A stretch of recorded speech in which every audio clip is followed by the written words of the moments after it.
அண்ணா அடி அடி.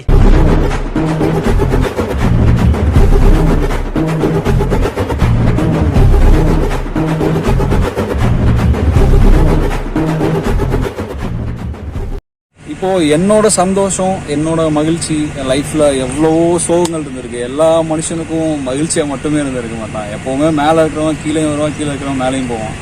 ஸோ ஹாப்பியான மூமெண்ட் மட்டும் இல்லை, என்னோட சேடான மூமெண்ட்லேயும் முக்கியமான அதிகமாக பங்கு கொடுத்தது வந்து என்னோட சேடான மூமெண்ட்டில் நான் இந்த இடத்துக்கு வந்தால் ரொம்ப ரொம்ப சந்தோஷமாக இருப்பேன். அது எந்த இடம்னு சொல்லிட்டு நான் உங்களுக்கு இப்போ காமிக்கிறேன். கீப் வாட்சிங். முதியோர் இல்லத்திலிருந்து ஒரு தாய் தன் மகனுக்கு எழுதும் கடிதம். அன்பு மகனே, அன்று உன் விரல் பிடித்து நடக்கச் செய்த அதே விரல்களால் கண்ணீருடன் எழுதும் கடிதம் இது. இந்த கடிதத்தை நீ உன் மகனுக்கு தெரியாமல் படி. பிற்காலத்தில் நீயும் எழுதாமல் இருக்க.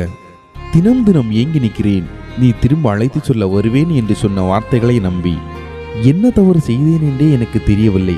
ஏன் இந்த நரகத்தில் என்னை அடைத்து விட்டு சென்றாய்? நீ பிறந்தவுடனே உனக்கு ஒரு தொட்டில்தான் கட்டினேன். ஆனால் நீயோ முதியோர் இல்லம் எனும் கோவிலையே கட்டிவிட்டாய். உன் வீட்டு முற்றத்தில் எனக்கு ஒரு இடம் போதும். தாய்ப்பாசம் இல்லாவிட்டாலும் நாயின் பாசம் அது கிடைக்கும் என்று உனக்கு அனைத்தையும் சொல்லிக் கொடுத்து வளர்த்ததால் என்னமோ என்னை அள்ளி கொடுத்து சென்று விட்டாய். முதியோர் இல்லத்தில் பட்டினி கிடந்து பள்ளியில் சேர்த்தேன். பரிகாரமை என்னை சேர்த்து விட்டாய் முதியோர் இல்லத்தில். தங்க மகனே, உன்னிடம் நான் தங்கத்தை அள்ளித்தா என்று கேட்கவில்லை, உன் உள்ளத்தில் கொஞ்சம் இடம்தா என்றுதான் கேட்கிறேன். என் கண்கள் வாசலையே எதிர்பார்த்து கொண்டிருக்கிறது. என்றாவது ஒரு நாள் என்னை திரும்ப அழைத்து செல்வாய் என்று. என் அன்பு மகனே, உன் உணவுதான் எனக்கில்லை என்றாகிவிட்டது.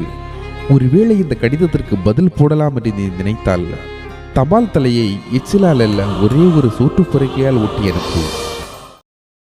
அனைவருக்கும் மகிழ்ச்சி காலை வணக்கம். இன்னைக்கு பார்த்தீங்கன்னா, அதாவது கேஜிஎம் கோமாளி யூடியூப் சேனல்லேருந்து அவருடைய நண்பர்கள் எல்லாரும் வந்திருக்காங்க. இன்னைக்கு நமக்கு காலை ஒரு பார்சல் பண்ணியிருக்காங்க.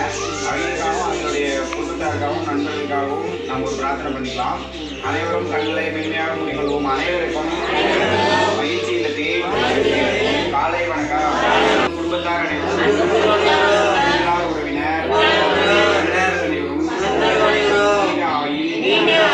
நிறைந்த செல்வம், உயர்ந்த புகழ், விஞ்ஞானம் பெற்று பல்லாண்டு பல்லாண்டு கோடி நூற்றாண்டு வாழ்வாங்கு வாழ நாங்கள் அனைவரும் பிரார்த்திக்கிறோம். மேலும் திரு அஜீஸ் அவர்கள் நடத்தி வரும் கேஜிஎம் கோமாளி யூடியூப் சேனல் உலகெங்கிலும் வெற்றிகரமாக நடைபெறவும் உலகெங்கிலும் முதலிடத்தில் வரவும் நாங்கள் அனைவரும் பிரார்த்திக்கிறோம். வாழ்க வளர்க வளர்ந்தோங்க. ஓம் சாந்தி.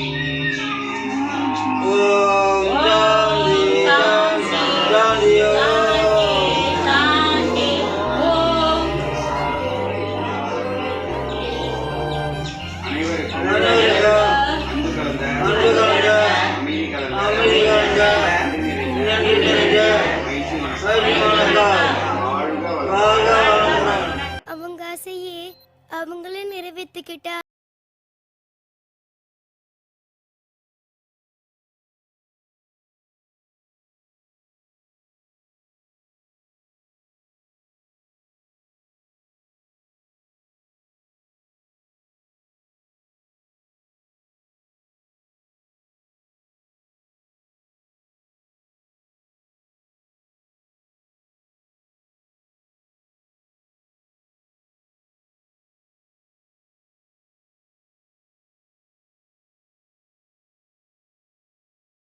இப்போ நம்ம எல்லாத்துக்கும் சாப்பாடு பரிமாறியாச்சு.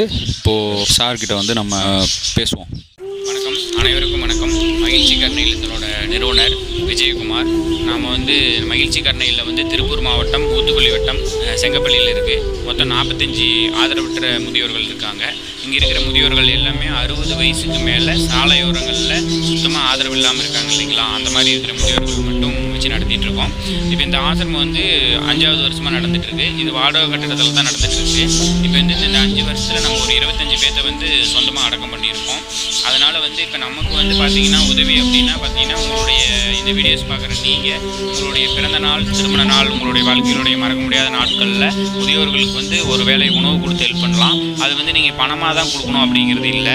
அதாவது பொருளாகவோ இல்லை உணவாகவோ சமைச்சு இல்லை காய்கறிகள் அந்த மாதிரி மளிகை பொருட்கள் அந்த மாதிரி எங்களுக்கு தேவையான முக்கியமான பொருட்களாக கொடுத்து உதவி பண்ணலாம். அந்த மாதிரி உதவி பண்ணலாம். அடுத்து வந்து இந்த வீடியோ யூடியூப் சேனல் வீடியோ பார்க்குற நீங்கள் அதாவது உங்களுடைய ஊர்களில் சாலையோரங்களில் யாருனாச்சும் ஆதரவற்ற முதியோர்கள் இருந்தாங்க அப்படின்னா நீங்கள் வந்து எங்களுடைய நம்பருக்கு கான்டாக்ட் பண்ணலாம். கான்டாக்ட் பண்ணி நீங்கள் எங்களுக்கு கூப்பிட்டீங்க அப்படின்னா நாங்கள் அவங்கள கூட்டிகிட்டு வந்து கடைசி வரைக்கும் நம்ம பாதுகாத்து இது பண்ணலாம். ஏன்னா அது வந்து ஒரு மிகப்பெரிய உதவியாக இருக்கும். இந்த வீடியோ வந்து நீங்கள் நிறைய பேர் பார்த்துட்டு இருப்பீங்க. இப்போ உங்கள் ஏரியாவிலேயே சாலையோரங்களில் யாருனாச்சும் இருந்தாங்க அப்படின்னா கண்டிப்பாக எங்கள் நம்பருக்கு கான்டாக்ட் பண்ணுங்கள். நம்ம ப்ரொசீஜர் வந்து பார்த்தீங்கன்னா 60 வயசுக்கு மேலே இருக்கும்.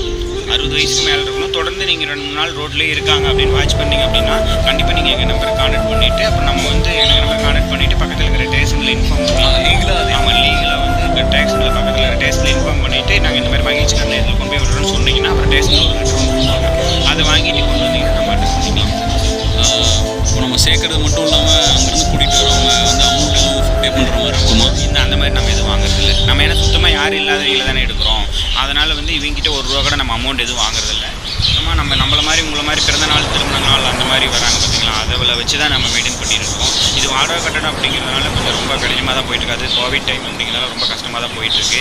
அப்புறம் ஒவ்வொரு டைம் கரெக்டாக இருக்கும், ஒவ்வொரு டைம் உணவு இல்லாமல் போகும். அந்த மாதிரி சமயத்தில் சாதாரணமாக கஞ்சி, சம்பா ரவை அந்த மாதிரி இருக்கும். அந்த மாதிரி போட்டு மெயின்டைன் பண்ணிக்குவோம். இந்த மாதிரி நீங்கள் ஸ்பான்சர் பண்ணுற சமயத்தில் அவங்களுக்கு சிறப்பாக 2 ஐட்டம் கொடுத்து ஸ்வீட் கொடுத்து ஃபாலோ பண்ணிடுவோம். அதான் பார்த்தீங்கன்னா இப்போது அங்கேருந்து கூட்டிகிட்டு வரோம் அவங்க. ஏன்னா இப்போ இருக்கிற யங்ஸ்டர்ஸ் வந்து நிறையா வீடியோஸ் அது இதுன்னு பார்த்துட்டு நிறையா ஹெல்ப் பண்ணுறதுக்கு வர்றாங்க. அவங்க வந்து இப்போ பொதுவாகவே இருக்கிற ஒரு அச்சம் என்னென்னு கேட்டிங்கன்னா, இப்போ அங்கேருந்து கூட்டிகிட்டு வந்து விடுறோம், நம்மளுக்கு என்ன தலைவலி, எஃப்ஐஆர் ஏதாவது அந்த மாதிரி பேசி ஏதாவது ஸ்டேஷனில் ப்ராப்ளம் ஆயிருமா, நாளைக்கு டெத் ஆகிட்டாங்கன்னா இவங்க வந்து பிடிச்சிக்குவாங்க அப்படின்ற ஒரு அவேர்னஸ் இல்லாமல் இருக்குது. அதை பற்றி நீங்கள் என்ன சொல்கிறீங்க? அது உண்மை. அதாவது நீங்கள் வந்து ஸ்டேஷனில் கூட்டிகிட்டு போய் விட்டிங்கன்னா, அதாவது அங்கே ஸ்டேஷனில் லெட்டர் அடிக்கிறாங்க பார்த்தீங்களா, அதில் உங்கள் பேர் கூட வரவே வராது. நீங்கள் யார் ரெஃபர் பண்ணுறீங்களோ அவங்களோட பேர் கூட வராது. அந்த பர்சனோட பேர் என்னவோ அவங்களோட பேரை போட்டு வயசை போட்டு இவங்க இந்த மாதிரி இந்த ரோட்டில் இந்த இடத்துல இருந்தாங்க, இவங்களை ஆசிரமத்தில் சேர்த்திக்கோங்கன்ட்டு ஸ்டேஷன்லேருந்து தான் லெட்டர் கொடுப்பாங்க. நீங்கள் யார் கூட்டிகிட்டு போகிறீங்களோ, நீங்கள் யார் இது பண்ணுறீங்களோ உங்களோட பேர் நீங்கள் சொன்ன மாதிரி. இப்போ போன மாதம் எனக்கு ஒரு அந்த மாதிரி இன்சிடென்ட் நடந்துச்சு. அதாவது பார்த்தீங்கன்னா அந்த உதுகு ரோட்டில் கூலிப்பாளையம் 4 ரோட்டில் ஒரு பாட்டி இருந்தாங்க ரோட்டில். அந்த பாட்டி உள்ள தான் இருக்காங்க. அவர் அட்டண்டன்ட் உள்ள மாதிரி தான் ஒருத்தர் பார்த்துட்டு சரி நம்மளுக்கு கால் பண்ணார். ஆனால் கால் பண்ணிவிட்டு சார் இந்த மாதிரி ஸ்டேஷனில் போயிட்டு இன்ஃபார்ம் பண்ணுங்கள், அவங்களே லெட்டர் ஒன்று கொடுப்பாங்க சார், நாங்கள் கூட்டு வந்து விட்ருவோம் அப்படின்றதுக்கு அவர் பயந்துக்கிட்டார். இல்லை நான் ஸ்டேஷன் போகல சார், நாளைக்கு டெத் ஆனால் வந்து எங்களை கான்டாக்ட் பண்ணுவாங்க, அந்த மாதிரி பண்ணுவாங்க அப்படிங்கிறதெல்லாம் இல்லை.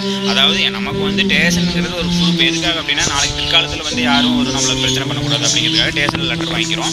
யங்ஸ்டர்ஸ் அதான் பயந்துக்கிறாங்க. அதாவது ஒரு ரோட்டில் எது நடந்தாலும் சரி நம்ம போய் கலந்துக்கிட்டோம்னா நம்மளுக்கு பிரச்சனை வருமே அப்படிங்கிறதெல்லாம் இல்லவே இல்லை, கிடையவே கிடையாது. அதாவது ஆசிரமத்தை பொறுத்தளவுக்கு நீங்கள் ஆதரவற்றவங்களுக்கு அடக்கம் இது பண்ணி ஹெல்ப் பண்ணுறீங்க, அவங்களோட பேர் போட்டு தான் லெட்டர் கொடுப்பாங்க. அதில் ஒன்றும் பிரச்சனை இல்லை. நாங்கள் அந்த மாதிரி நிறைய பேர் எடுத்து வந்து வச்சுருக்கோம். அப்போ அவரே பயந்துட்டார். அப்புறம் மறுபடியும் நாங்களே போயிட்டு அந்த பாட்டியை கூட்டிகிட்டு வந்து கலெக்டர் ஆஃபீஸில் இன்ஃபார்ம் பண்ணிவிட்டு கலெக்டர் ஆஃபீஸ்லேருந்து எங்களுக்கு லெட்டர் கொடுத்துட்டாங்க. அந்த பாட்டிக்கு உள்ளதாக இருக்காங்க. ப்ளஸ் வந்து இப்போது உங்களுக்கு கவர்மெண்ட்லேருந்து ஏதாவது ஸ்டைஃபண்ட் இதில் ஏதாவது அமௌண்ட் அந்த மாதிரி உங்களுக்கு ஏதாவது வருதுங்களா? அதான் கவர்மெண்ட் வந்து பார்த்திங்கன்னா அப்ரூவ்ட் வாங்கியிருக்கோம். கவர்மெண்ட் அப்ரூவ் பண்ணி தான் நடத்திட்டு இருக்கிறோம் 5 வருஷமாக. கவர்மெண்ட்லேருந்து இன்னும் பண்ணிட்டு எதுவும் அலாட் பண்ணுறேன்னு சொல்லியிருக்காங்க. ஒரு 2 வருஷம் ஆகும் அப்படிங்கிற மாதிரி தான் சொல்லியிருக்காங்க. அதாவது இந்த அரிசி அதாவது அந்த மாதிரி ஐட்டம்ஸில் ஏதாவது கிடைக்குதுங்களா? எல்லாம் பண்ணுவாங்க. ஆனால் இன்னும் நம்மளுக்கு அப்ரூவ்ட் இன்னும் பண்ணல. அது நான் இப்போ ஒரு 2 வருஷம் ஆகும் அப்படின்னு சொல்லியிருக்காங்க. ஆனால் நம்ம வந்து கவர்மெண்ட் அப்ரூவ் பண்ணி நடத்திட்டு இருக்கோம். ஆனால் கவர்மெண்ட் எய்டட் உதவிகள் எதுவும் நம்மளுக்கு இன்னும் வந்து சேரலை. உங்களை மாதிரி பொதுமக்கள் கொடுக்குறதுல வச்சு தான் பார்த்து பண்ணிட்டு இருக்கோம். அப்புறம் அது இல்லாமல் நான் தனியாக செங்கல் மணல் பிஸ்னஸ் பண்ணிகிட்டு இருக்கேன். அதில் வரதை வச்சு அப்படியே ரொட்டேஷன் பண்ணி ஒரு மாதம் ஈக்குவலாக போயிடும், ஒரு மாதம் கடன் வாங்கி அப்படியே பண்ணி எல்லாமே கொஞ்சம் ரொட்டேஷனில் தான் போயிட்டுருக்கு. இந்த கொரோனா காலகட்டம் அப்படிங்கிறதுனால ரொம்ப ஒரு கஷ்டமாக இருக்குது. எனக்கு இப்போ வந்து தங்குறாங்க சார், சாப்பிட்றாங்க. பட் அவங்களுக்கு ஏதாவது அவங்களோட புத்துணர்வுக்காக ஏதாவது கேம்ஸ் அந்த மாதிரி ஏதாவது கண்டக்ட் பண்ணுறீங்களா? அதாவது பார்த்தீங்கன்னா தினமும் காலையில் வந்து 1/2 மணி நேரம் யோகா தியானம் கொடுப்போம். காலையிலையும் கொடுப்போம். அடுத்து இரவு சாயந்தரம் 6 மணிக்கு யோகா தியானம் பற்றின கொடுப்போம். ஏன் அப்படின்னா இவங்க ஒவ்வொருத்தரும் வந்து பார்த்திங்கன்னா பல்வேறு பரப்பட்ட சூழ்நிலைகளிலிருந்து வந்தவங்க. ஏன்னா ஒவ்வொருத்தரும் வந்து வாழ்க்கையினுடைய இதுகள் வந்து எல்லாத்தையும் இழந்துட்டு ரோட்டில் தானே இருக்காங்க. அதனால் வந்து இவங்களை கண்ட்ரோல் பண்ணுறதுங்கிறது ரொம்ப ரொம்ப கடினமான விஷயம்.